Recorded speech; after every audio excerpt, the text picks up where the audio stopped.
You can feel the cold marble through the soles of your feet. Each step echoes in this unfamiliar house where torchlight throws shadows that writhe like living things across the walls. Your hands won't stop trembling. Behind you, 7 witnesses stand in absolute silence, their faces carved from stone, their eyes tracking your every movement toward the thing in the corner, that hulking wooden shape draped in coarse fabricating. They told you every bride before you had done this. What they didn't tell you was what tradition actually demanded. She stops walking. Her fingers hover above the cloth. And in that frozen moment before the reveal, every certainty she ever held about marriage, about honor, about what her body belonged to, is about to shatter. Before we go deeper into this night, I'd love to know where in the world you're watching from. It amazes me how a ritual from 2,000 years ago can still send chills across every continent, every culture, reminding us that some human experiences transcend time. The year is 89 CE. The Emperor Domitian rules from Rome's 7 hills, and Flavia, Tertia, 10 years old, draped in the saffron veil of a bride, has just crossed the threshold of her new husband's house. The public ceremony was flawless. The sacrifice at the temple yielded favorable omens. Her father signed the contracts, transferring her legal existence from his authority to that of Marcus Petronius Rufus. A grain merchant, 43 years old, with calculating eyes and hands that smelled of wheat and copper coins, Flavia has spoken to him exactly 3 times. Now she belongs to him, documented and sealed. But what awaits her in this atrium, in this room thick with lamp smoke and the metallic scent of expectation, is not intimacy, it's verification. And the machinery of that verification, wooden, cold, witnessed, and utterly merciless, is about to teach her what Roman marriage actually means. The weight of the veil pressed against her face all day, that flame-colored fabric called the flammeum that marked her as a sacrificial offering walking through the streets. The ceremony felt like theater, the sharing of bread, the joining of hands, the pronouncement of those hollow ritual words, ubi to Gaius, ego Gaia. Where you are Gaius, I am Gaia. She spoke the formula not as a person but as an echo, erasing her own name to become his reflection. Legal language has a way of making brutality sound reasonable. The procession from her father's house to this place was meant to be joyful, but the songs the crowd sang were not sweet. They called them fessanine, versus deliberately obscene chants meant to ward off evil spirits through shame and vulgarity. Young men shouted graphic descriptions of what awaited her in the marriage bed, their words hammering against her ears while she walked in her virgin's tunic, the 6 braids in her hair separated ritually with the tip of an iron spear point. That detail mattered. The spear remembered an older truth about Roman marriage. It began as capture, as conquest, as the taking of women as spoils of war. Her mother had wept that morning while arranging those braids, her hands shaking, her lips pressed thin. The last thing she whispered into Flavia's ear was not a blessing. It was a warning delivered by someone who had survived this same night 4 decades earlier. Do not resist. Whatever happens, do not resist. Resistance only makes it worse. Now Flavia understands why. The door closes behind her with a sound like a tomb ceiling. The singing from the street fades into muffled background noise. The atrium opens before her spacious cold, lit by too many lamps, arranged in deliberate positions to eliminate shadow. And standing in that merciless light are the figures who will transform her body into a legal document. The pronuba stands closest, an elderly matron whose job is not celebration, but supervision. She is the guarantor that everything done tonight will conform exactly to law and custom. Beside her, 3 slave women hold bronze basins and white linen cloths. Their faces reveal nothing. They have seen this ritual enacted dozens of times, perhaps hundreds. In the corner shadow, an older man with rolled sleeves and a leather bag at his feet. He is a physician. The instruments inside that bag glint in the lamplight metal, cold, calibrated for inspection. Marcus stands among them, not approaching his new bride with tenderness or even lust, but watching her with the measured assessment of a merchant who has just completed a significant purchase and now awaits the final inventory check. Here is what almost no one explains about Roman marriage. It was not, in its essence, romantic.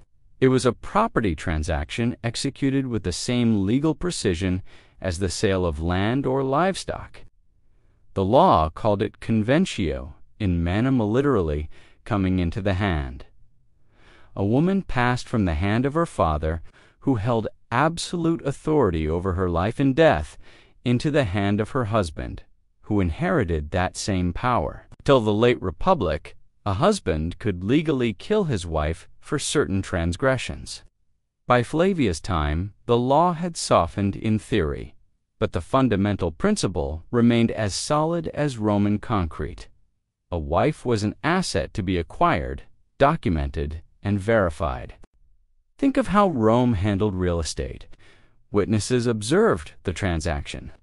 The property was physically inspected to confirm it matched the seller's description.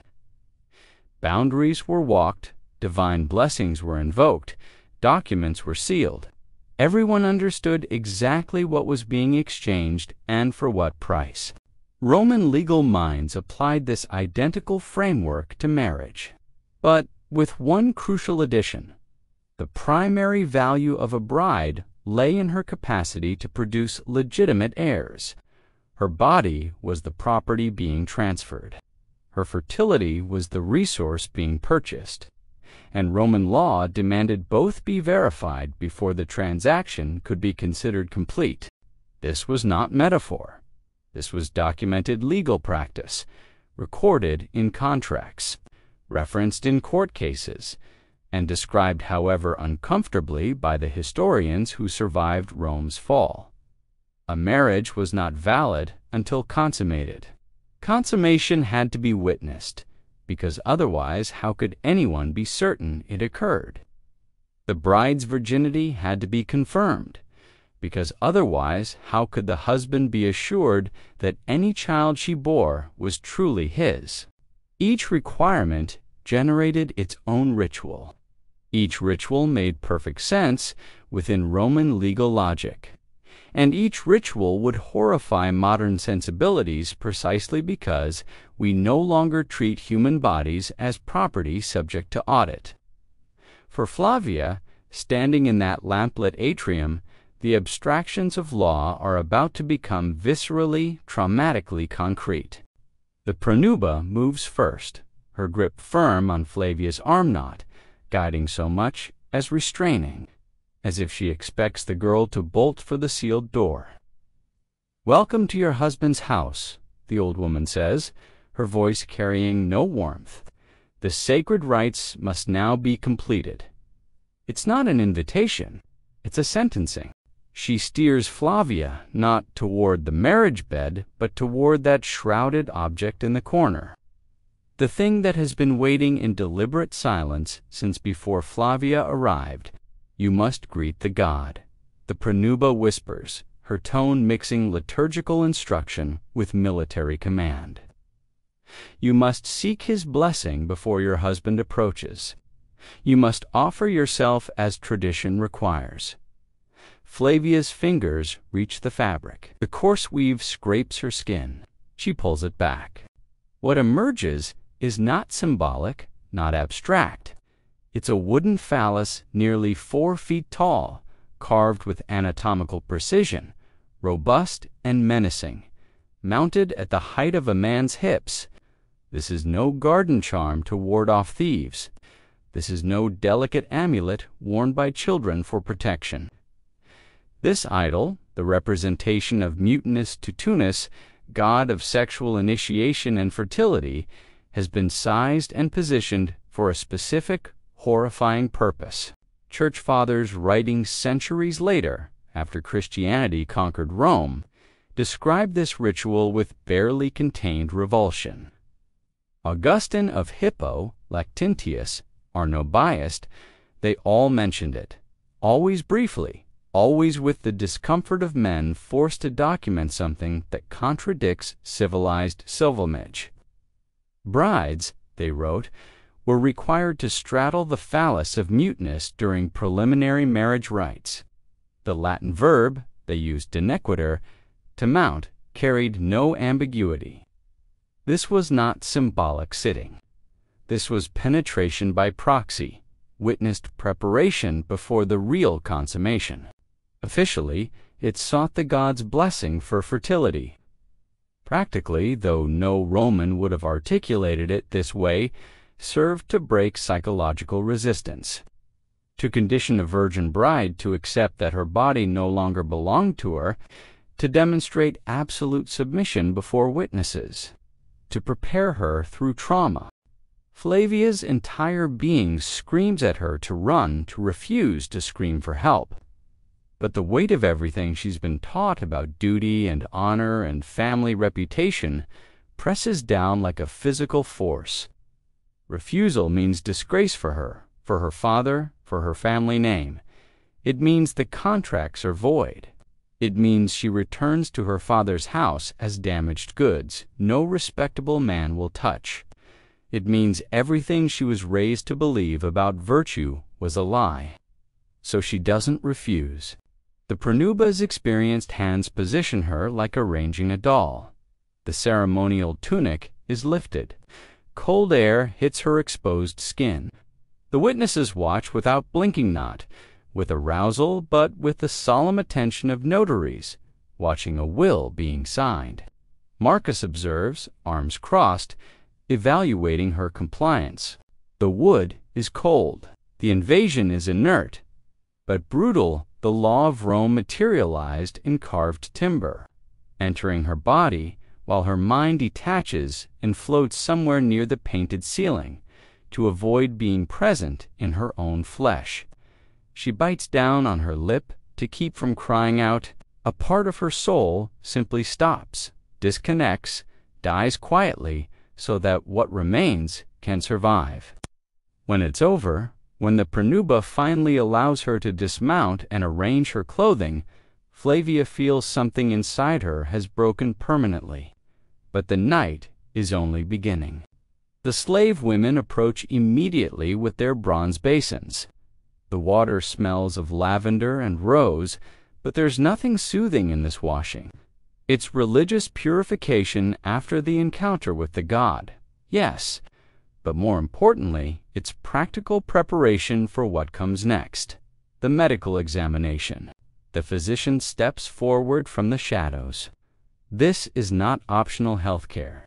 In any marriage involving significant property, a respectable Roman bride underwent verification by a doctor or midwife to confirm her virginal status. And now, after the ritual with Mutinus, a second check ensures that the ceremonial opening occurred correctly, but that her physical integrity crucial for childbearing remains intact for her husband. The physician gestures toward a low bench covered in white linen. The slaves help Flavia lie back. The sound of metal instruments clinking together in the leather bag echoes through the silent room.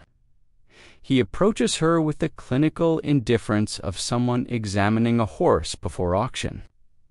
There are no words of comfort, no attempt to preserve her modesty.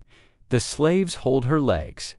She stares at the ceiling, fresco gods and goddesses smiling down from painted clouds, and tries desperately to find one fixed point of focus so she doesn't have to see the face of the man now invading her most intimate space. Roman medical texts describe these techniques with unnerving precision. Expert fingers, bronze spicula, careful inspection under lamplight. He searches for the hymen, for proof of purity, for guarantee that Marcus Petronius Rufus is receiving exactly what he paid for. Each touch is a humiliation. Each second of exposure stretches into eternity. And it all happens in front of witnesses. Not because they're voyeurs, but because they're notaries. Their testimony might be required if any aspect of this marriage is challenged legally in the future. If Flavia doesn't bleed tonight, if she fails to produce heirs, this examination will be the baseline evidence for litigation. What strikes the modern mind is not just the physical invasion, but the casualness with which it's treated. Romans didn't see these rituals as traumatic. They were simply necessary procedures. The bride's feelings about being examined, observed, and documented were no more relevant than the feelings of a field being surveyed. Property has no feelings. Property is transferred according to proper protocol. Finally, the physician straightens. He wipes his hands on a cloth a slave offers. He nods slightly toward Marcus and the pronuba. He produces a wax tablet and a stylus and begins writing. Scritch, scritch, scritch, the sound of metal scoring wax is the only noise in the room. He's drafting the certificate of inspection. Flavia lies exposed, spirit shattered, listening as her value is ratified in writing. In that moment, she finally understands what her mother's tears meant, what the obscene wedding songs were truly warning about, what being a Roman wife actually required. Not companionship, not love, but becoming a verified, sealed, delivered container. She rises slowly, helped by slaves who now look at her with a mixture of pity and resignation. The look of those who have seen this exact scene play out countless times. She is clean, she is verified, she is broken, and now she is ready to be led to the bedroom where the door will remain open and where the final stage of this endless night of legalized torture is about to begin. The marriage chamber has been prepared, but not for intimacy. It's been arranged like a theater stage where visibility matters more than comfort. The bed tall, imposing, is positioned to be clearly visible from the doorway, and that doorway stands wide open, not by accident, not by careless slaves, by requirement. The lamps in the hallway burn bright, throwing a rectangle of yellow light across the threshold and directly onto the bed. The pronuba stands at that threshold like a sentinel. Her job isn't finished. She remains there, watching. Behind her, in the corridor shadows, the shapes of slaves and witnesses wait in silence. The atmosphere is thick with expectation that has nothing romantic and everything judicial about it. Marcus enters the room. For the first time tonight, Flavia notices something different in him. The man who seemed so confident signing contracts and giving orders now moves with rigid discomfort. Even he, the owner and master, is a prisoner of this system. He doesn't approach the bed driven by uncontrollable desire, but with the heavy resignation of an actor forced onto stage before a demanding audience. He glances toward the open door, toward the pronuba, with a mixture of shame and acceptance before turning to his wife. The pronuba's voice cuts through the silence, formal and ritualistic. The bride is prepared. The gods have blessed the union. Let the marriage be consummated according to the laws of Rome and the customs of our ancestors. Let the witnesses verify the completion. Let no one question that this woman has become wife. What follows during the hours after midnight is not intimacy. It's an administrative procedure executed with human bodies. Every movement, every sound, every breath on that bed occurs within a semi-public sphere. The open door converts the sexual act into legal performance. Moans or silence, pain or resistance, all of it floats toward the corridor, where attentive ears register the consummation of the contract. This is the final verification that the property has been taken, occupied, marked. Flavia closes her eyes and grips the sheets, wishing to disappear, wishing to transform into stone like the idol she mounted earlier, while her identity dissolves under the weight of law and the body of a stranger. The night seems to last centuries, but finally dawn brings the last phase of this dehumanizing process. Gray morning light filters through high windows. The physician returns. He doesn't knock, simply enters, followed by the pranuba. This final visit is not courtesy. It's the closing audit. He approaches the disheveled bed with the same professional coldness he showed the night before. He examines the sheets, searching for bloodstains that Roman society demanded as proof of honor.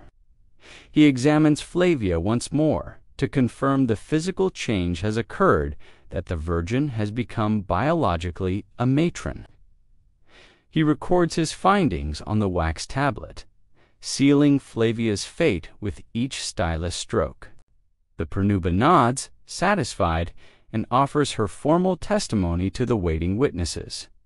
The consummation is valid. The contract is fulfilled. There is no fraud. The legal transformation is complete. Flavia Tertia is no longer her father's daughter, no longer a potential Vestal virgin. She is now irrevocably, legally, a Roman wife. She lies in the rumpled bed while the men retreat to celebrate the successful union with wine and food. She looks at her hands, the same hands that trembled hours earlier, and realizes that although they appear unchanged, her previous life died in this room. She survived the night, but the price was her own humanity. And the most terrifying thing isn't what she just endured, but the certainty that this is only day, one of the rest of her existence. Flavia Tertia died in 131 CE at approximately 60 years old. She had been a wife for more than 4 decades.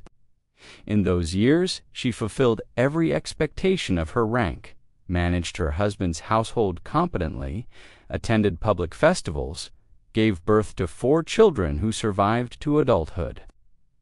By Rome's measure, she was an exemplary matron. In all those years, she never spoke of her wedding night, not once, not about the wooden god, not about the medical examination, not even to her own daughters when the time came to arrange their marriages. Her silence was not unique.